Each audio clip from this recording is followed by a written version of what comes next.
Computer whiz kid, talented software developer, shrewd businessman, benevolent philanthropist, global health expert. There can be no doubt that Bill Gates has worn many hats on his remarkable journey from his early life as the privileged son of a Seattle area power couple to his current status as one of the richest and most influential people on the planet. But as we have seen in our exploration of Gates' rise as unelected global health czar and population control advocate, the question of who Bill Gates really is no mere philosophical pursuit. Given that we are currently living through a crisis that has been predicted by Bill Gates, which is triggering a response from the global health organizations that the Bill and Melinda Gates Foundation has bankrolled, and driving us toward a vaccination and biometric ID solution which Bill Gates has been working on for years, the answer to the question, who is Bill Gates, is quickly becoming one of the most important questions of our lives. That answer will not only tell us about the world that we are living in, but about the one that we are being thrust into, and how we can avoid it. Today we will attempt to answer that question as we examine the motives, the ideology, and the connections of this man who has been so instrumental in shaping the post-coronavirus world. Meet Bill Gates. You're tuned into the Corbett Report. So who is Bill Gates? Some argue that he's a genius who leveraged his natural computer savvy into a billion-dollar fortune. You're called a genius, and I don't think that embarrassed you at all. They call you a genius. Part of your genius is that you are a computer whiz, and the other is that you did have the business acumen to turn it into a working company. Are you a business genius too? Well, I wouldn't say genius. Others insist that he is a visionary who has changed our lives with his foresight and bold imagination. Bill had a vision, and I understand it went back even then, that computing would be ubiquitous. It would be part of all of our lives. And indeed, as you all know, he executed on that vision, and the world today has changed so dramatically, in large part due to the work that Bill has done throughout the years. He has been hailed as a shrewd executive who built the Microsoft empire with his remarkable talent for business.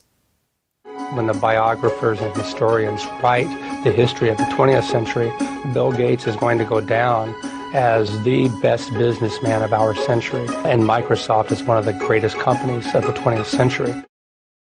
And he has been praised as a philanthropist who is selflessly devoting his wealth to improving the lives of people around the world.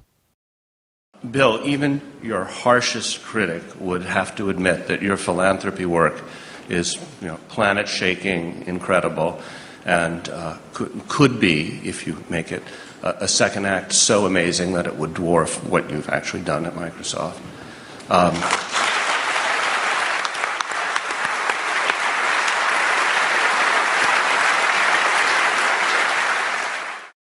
But, like anyone of his status, he has his detractors. In the 1990s, he was often portrayed as the greedy head of the evil Microsoft monopoly. Bill Gates isn't content with his Windows system running just a few PCs. He wants it to run the world, spreading like a computer virus into our faxes, our phones, our TV sets, and yes, even our toasters. But in the age of the coronavirus crisis, he is most often treated like some sort of epidemiologist or leading health researcher. Back here with us once again to talk about this, as well as testing, treatments, and more, Bill Gates, co-chair of the Bill and Melinda Gates Foundation. Bill, thanks so much for being back with us.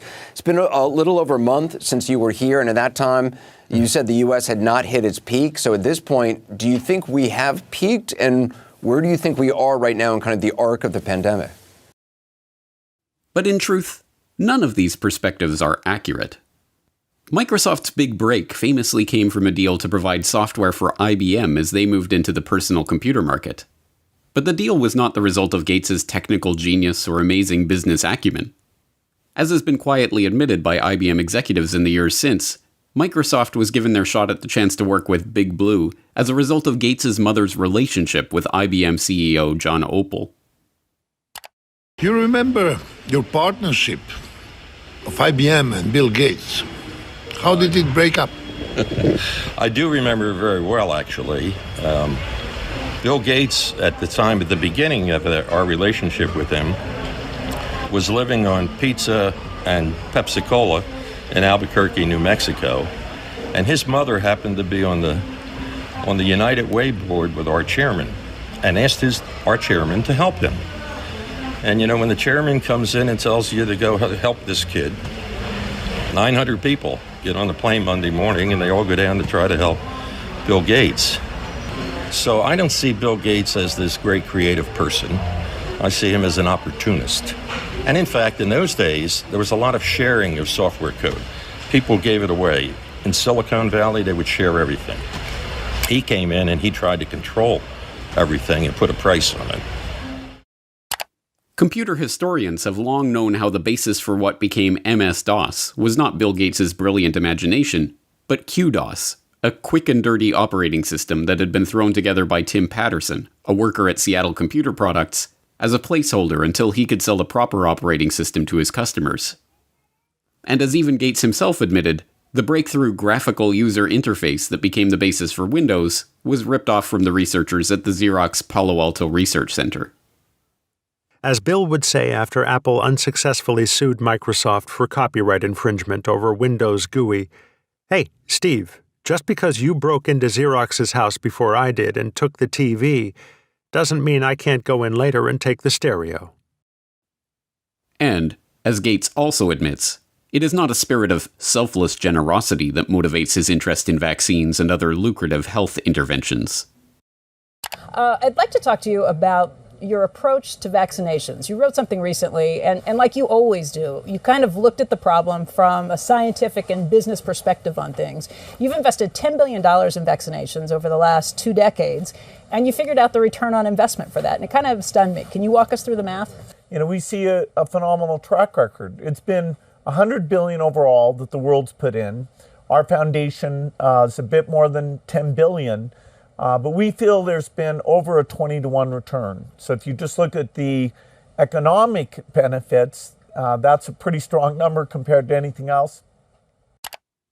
As we have seen, Gates's philanthropic investment scheme has paid off well, with his $50 billion net worth having ballooned to over $100 billion after his decade of altruism in the vaccine market. As critics of his foundation have repeatedly pointed out, the 9 million people who die every year of hunger would be best served by securing food supplies, running water, and other basic necessities, not costly medical interventions for rare diseases. But there is no return on investment to be made from that kind of charity. No, this is not about charity. It is about control. The population control grid that Gates has been quietly funding into existence for the past decade, a biometric identification system tied to a digital payments infrastructure that will be used to track, catalog, and control every movement, every transaction, and every interaction of every citizen, is just now coming into view. But the real question is, why is he doing this? What drives a man like Bill Gates, a man rich beyond the wildest dreams of avarice, to spend his time and invest his fortune in schemes to control the population? To find the answer to that question, we have to examine Gates's family background. Bill Gates, it should not be surprising to learn, was born into money. His great-grandfather, J.W. Maxwell, was the president of National City Bank in Seattle. His grandfather, Willard, was also a banker, and his grandmother, Adele, a prominent Seattle civic leader. Bill Gates' mother, Mary Maxwell Gates, was a scion of the Maxwell banking family and, by all accounts, as hard-driving as her forebears. She served as a director of several companies, including First Interstate Bancorp and KIRO-TV of Seattle.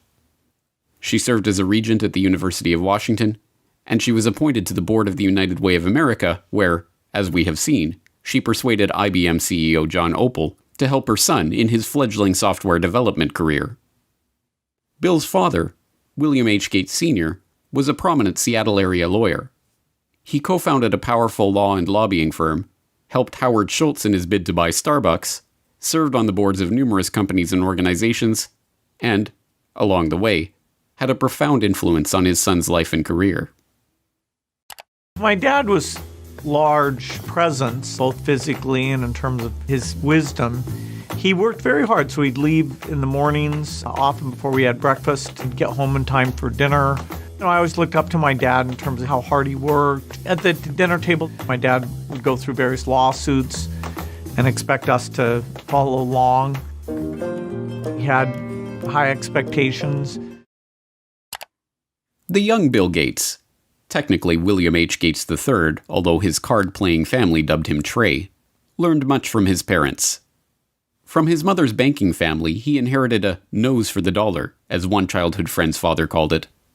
From his hard-driving, legal-minded father, he learned the value of legalizing business arrangements. As a child, he even had a legal contract drawn up to grant him the use of his older sister's baseball mitt. These traits would not earn him many friends, but they served him well as he began to bring order to the anarchic software development community of the 1970s. At that time, software for the brand new personal computer market was the realm of computer hobbyists, people whose excitement about the microcomputer revolution and love of engineering and problem-solving led them to develop and share code freely with each other. But this was no good for the young Bill Gates, who, even before Microsoft was off the ground, was already dreaming of commoditizing this hobby and turning it into the basis of a business empire. In 1976, with the ink still wet on Microsoft's first contract with Micro-Instrumentation and Telemetry Systems of Albuquerque, New Mexico, the then 21-year-old Gates wrote an open letter to hobbyists, excoriating the early computer enthusiasts who represented his main market for sharing Microsoft's code for Altair Basic. As the majority of hobbyists must be aware, most of you steal your software. Hardware must be paid for, but software is something to share. Who cares if the people who worked on it get paid? Is this fair? The royalty paid to us, the manual, the tape, and the overhead make it a break-even operation. One thing you do is prevent good software from being written. Who can afford to do professional work for nothing? What hobbyist can put 3 man-years into programming, finding all bugs, documenting his product, and distribute for free? The fact is, no one besides us has invested a lot of money in hobby software. We have written 6800 BASIC and are writing 8080 APL and 6800 APL, but there is very little incentive to make this software available to hobbyists. Most directly, the thing you do is theft. The letter was awkward and tone-deaf, as many people have described the young Bill Gates in his social interactions. It heaped vitriol on the very people who would be the customers of any future business, and tried to change an established culture of sharing software code merely by decree. Even Apple computers, which would go on to be one of the prime purveyors of walled garden systems that restrict users' ability to control their own computers, scored an easy marketing victory by responding to Gates' angry letter with a reminder that, yes, folks, Apple Basic is free. But the gauntlet was thrown down, and Gates would have his way. Although freeware and other forms of open-source software development still exist, the establishment of software code as legally protected intellectual property has led to the rise of billionaires like Gates. A nose for the dollar and a knowledge of how to use the legal system to get what you want were not the only things to emerge from Bill Gates' childhood, however. His parents also encouraged discussion about the family's charity work and the causes they held close to their heart. As Gates revealed to Bill Moyers in 2003, those causes included the population issue, which sparked a lifelong interest in reproductive health. One issue that really grabbed me as urgent were issues related to population, reproductive health. But did you come to reproductive issues as an intellectual? When I was growing up, my parents were always involved in various volunteer things. My dad was head of Planned Parenthood, and it was very controversial to be involved with that. Gates tips his hand when he equates issues related to population with reproductive health.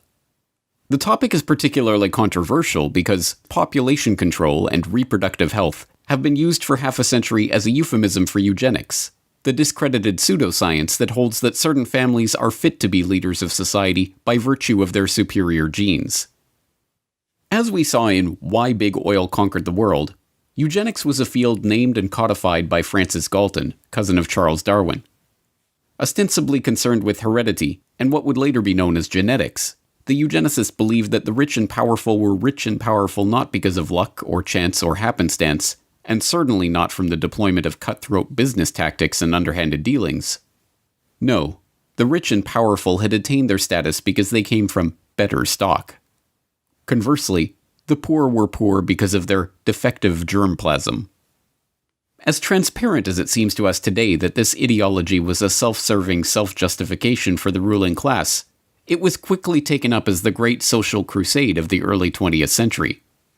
From Teddy Roosevelt to H.G. Wells to Julian Huxley to Winston Churchill, there was widespread support for the eugenicist notion that society must strive to make sure that the rich and well-born breed as much as possible, and the poor, infirm, and feeble-minded be prevented from having children.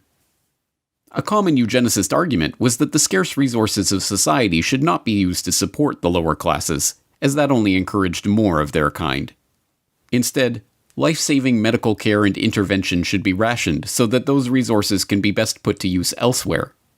So-called negative eugenicists even took things further, with some, like famed playwright George Bernard Shaw, calling for people to be called before a state-appointed board to justify their existence or be put to death.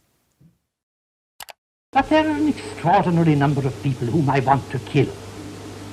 Not in any unkind or personal spirit, but it must be evident to all of you, you must all know half a dozen people at least, who are no use in this world, who are more trouble than they are worth. And I think it would be a good thing to make everybody come before a properly appointed board, just as he might come before the income tax commissioners, and say every 5 years or every 7 years, just put him there and say, sir or madam, now will you be kind enough to justify your existence? But in the post-World War II era, as the name of eugenics became tarred by association with the Nazi atrocities, the talk of death panels and other harsh eugenicist notions was dropped from public conversation. Now, the quest to reduce the size of the poor population was spoken of as population control and reproductive health. Still, occasionally, these old negative eugenics ideas are revisited in moments of candor. You're raising tuitions at the University of California as rapidly as they can, and so the access that used to be available to the middle class or whatever is just rapidly going away. That's a trade-off society is making because of very, very high medical costs and a lack of willingness to say, is spending $1 million on that last 3 months of life for that patient, would it be better not to lay off those 10 teachers and to make that trade-off in medical costs? But that's called the death panel, and you're not supposed to have that discussion. It is worth questioning why this man, who openly muses about death panels and the trade-offs of providing healthcare to the elderly, is to be taken completely at face value in his attempts to slow population growth in the Third World, or to handle a coronavirus health crisis that primarily affects the elderly. That the Gates agenda is being driven by a eugenicist ideology is suggested by multiple lines of evidence, both historical and current. As we have also seen in Why Big Oil Conquered the World, the Rockefeller family was instrumental in funding and promoting eugenics, both in America and overseas. The Rockefellers helped fund the Eugenics Record Office. The founding director of the Rockefeller Institute for Medical Research, William Welch, sat on the ERO's board and helped direct its activities. The Rockefellers sponsored the studies of the eugenics researchers at the Kaiser Wilhelm Institutes in Germany, including Ernst Rudin, who would go on to draft Nazi Germany's forced sterilization law. And, when the American Eugenics Society became embarrassed of its own name, its longtime director, Frederick Osborne, merely took over as president of the Rockefeller-founded Population Council. This dedication to the cause of public health did not escape the approving gaze of Bill Gates Sr. In a chapter of his 2009 book, Showing Up for Life, called Walking with Giants, he writes admiringly of the Rockefellers and their influence in the field. Every corner we've turned in the field of global health, we've found that the Rockefellers were already there and had been there for years. When we committed to childhood immunization, we found ourselves building on efforts the Rockefeller Foundation had helped launch and fund in the 1980s. When we became interested in fighting malaria and tuberculosis, we learned that the Rockefellers had been studying the prevention and treatment of such diseases around the globe for, in some cases, as long as 100 years. A similar dynamic held true in the case of HIV/AIDS. A lesson we learned from studying and working with the Rockefellers is that to succeed in pursuing audacious goals, you need like-minded partners with whom to collaborate. And we learned that such goals are not prizes claimed by the short-winded. The Rockefellers stay with tough problems for generations. As Gates Sr. suggests, it is by working with like-minded partners that such great achievements in the field of global health can be made. For the Gates, these like-minded partners include the Rockefellers themselves. Bill Gates Sr. got to discuss global health, agriculture, and environment with the likes of David Rockefeller Sr. and David Rockefeller Jr. at a meeting on Philanthropy in a Global Century at Rockefeller University campus in 2000. And Bill Gates, as we have seen, co-hosted a meeting on reducing the population with David Rockefeller in 2009. But the most salacious hints of a deeper agenda are not to be found in the Gates' public associations, but in the associations that they have tried to hide from the public. Jeffrey Epstein may be dead, but this story isn't. A shocking new report from the New York Times sheds light on the connection between Microsoft founder Bill Gates and the late Jeffrey Epstein. After Gates' name came up in connection with Epstein and MIT Media Lab, Gates gave a statement to the Wall Street Journal where he insisted he did not have any business relationship or friendship with Epstein. But new reporting from the New York Times outlines numerous meetings between Gates and Epstein and a conversation with Bill and Melinda Gates' foundation, a connection between their foundation and JP Morgan to set up a charitable fund that would financially benefit Epstein. You know what I want to know? Why? Beginning in August of last year, a string of information connecting Bill Gates to convicted sex offender Jeffrey Epstein began to emerge. Flight logs revealed that Gates had flown on Jeffrey Epstein's private jet. An email surfaced showing disgraced MIT Media Lab director Joy Ito, who resigned from his position after it was discovered that he had helped cover up Jeffrey Epstein's identity as an anonymous donor to the lab, informing his staff that a $2 million donation to the lab in 2014 was a gift from Bill Gates, directed by Jeffrey Epstein. As the story gained momentum, Gates tried to downplay the relationship, with a Gates spokesperson protesting that Gates didn't know it was Epstein's plane, and Gates himself insisting that, "I didn't have any business relationship or friendship with Epstein." This was immediately contradicted by the New York Times, who reported in October of 2012 that Gates had in fact met with Epstein on multiple occasions, even going so far as to discuss the creation of a multi-billion-dollar charitable fund with seed money from the Bill and Melinda Gates Foundation and JP Morgan Chase. According to the Times, Gates emailed his colleagues about Epstein in 2011. "His lifestyle is very different and kind of intriguing, although it would not work for me." Epstein's will even named Boris Nikolic, a Harvard-trained immunologist who served as the chief scientific advisor to both Microsoft and the Bill and Melinda Gates Foundation, and who appears in the sole publicly known photo of Epstein and Gates' 2011 meeting at Epstein's Manhattan mansion, as the backup executor of Epstein's estate. It is not difficult to see why Gates would try to distance himself from his relationship with a child sex trafficker. Epstein, after all, is suspected of ensnaring high-ranking politicians, businessmen, and even royalty in an intelligence-directed honeypot operation, recording them in the act of sexually abusing underage girls and using that evidence as blackmail. But, as it turns out, the attempt to suppress the Gates-Epstein story may have been an attempt to suppress the revelation of an altogether different shared interest. Sources say several accusers have come forward in New Mexico, where Epstein owns a sprawling ranch. According to a new report published in the New York Times, not verified by NBC News, Epstein wanted to use the ranch for controlled breeding, using his DNA to improve humanity. Citing 2 award-winning scientists and an advisor to large companies and wealthy individuals, the article reports Epstein surrounded himself with leading scientists and would tell them he wanted to have 20 women impregnated at a time on the ranch. The already scarcely believable Jeffrey Epstein story took another bizarre turn in August of 2019, when it was reported that Epstein hoped to seed the human race with his DNA. As the New York Times explained, Epstein's plan to impregnate 20 women at a time at his New Mexico ranch in order to seed the human race with his DNA, a plan he told to a number of the scientific luminaries he kept in his orbit, put a modern gloss on a very old idea. Mr. Epstein's vision reflected his long-standing fascination with what has become known as transhumanism, the science of improving the human population through technologies like genetic engineering and artificial intelligence. Critics have likened transhumanism to a modern-day version of eugenics, the discredited field of improving the human race through controlled breeding. Epstein's interest in genetics led him to sponsor a number of scientists working in the field, including George Church, a Harvard geneticist whose lab received funding from Epstein's foundation from 2005 to 2007 for cutting-edge science. Church publicly apologized for his connection to Epstein, which included several meetings a year from 2014 onward. This was neither the first nor the last time that this unassuming Harvard biologist, whose cutting-edge science often strays into controversial areas, caused a public scandal.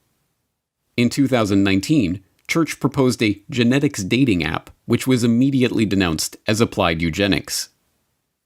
Church also acted as scientific advisor to Editas Medicine, a startup seeking to use the genome editing tool CRISPR-Cas9 to eliminate diseases by deleting the parts of a genetic code responsible for the illness. In 2015, the company announced it had raised $120 million from a group led by Epstein's appointed backup executor, Dr. Boris Nikolic. Naturally, that group of investors included Bill Gates. Yes, Bill Gates is certainly following his father's advice to collaborate with like-minded partners. So the question remains, is Bill Gates motivated by eugenics? Given that eugenics went underground over half a century ago, we are unlikely ever to unearth a frank admission along those lines from Gates himself. After all, there are no longer any card-carrying members of the American Eugenics Society. The society was rebranded in the 1970s when, as the society's founder noted, it became evident that changes of a eugenic nature would be made for reasons other than eugenics, and that tying a eugenic label on them would more often hinder than help their adoption. But there was an American Eugenics Society in the 1920s, and it just so happened to boast a William H. Gates on its member roster. But perhaps that is just a coincidence. And there was an American Eugenics Society in the 1960s, when William H. Gates II was preceded as head of Planned Parenthood by Alan Guttmacher, who simultaneously served as the director of the American Eugenics Society. And perhaps it was coincidence that the Bill and Melinda Gates Foundation organized their London Summit on Family Planning, at which the Gates recommitted themselves to funding population control in the Third World, in July 2012.